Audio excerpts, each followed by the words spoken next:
The Civil War began in 1861 and is known as the bloodiest war in American history.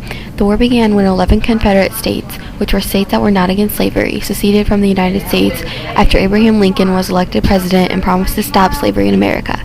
These 11 states were known as the Confederate States of America. The United States had 24 states fighting, so you would think that they would have an advantage considering that they had twice as many states as the Confederacy. The first state to secede from Union was South Carolina. On March 4, 1861, more slave states were seceded from Union. The first thing to tip off the Civil War was on April 12, 1861, when President Lincoln sent supplies to United States soldiers. The South saw this as an attack, so they struck and killed 12 people. Robert E. Lee was General of the Confederate States of America. The Union gained control of the Mississippi River after they captured Vicksburg, Mississippi. This split up the Confederacy. In September 1862, President Lincoln's Emancipation Proclamation announced that all persons held as slaves within the southern states are henceforward and shall be free. He made sure to make the proclamation without taking away from the constitutional rights that everyone in America was entitled to.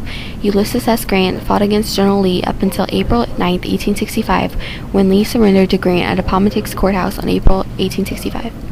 The Civil War marked the beginning of the Industrial Revolution. Things such as steamships, the telegraph, railroads, and photography were brought in. Photographs of the war were published in newspapers, and nobody had seen anything like it. The Civil War lasted 4 years. Over 300 million men fought in the Civil War, and over 620,000 were killed. Free blacks and former slaves also fought in the war. Sometimes people would see estranged family members on the battlefield and killed each other. But in the end, the Union won. If it weren't for the Civil War, we still might have slavery in the United States.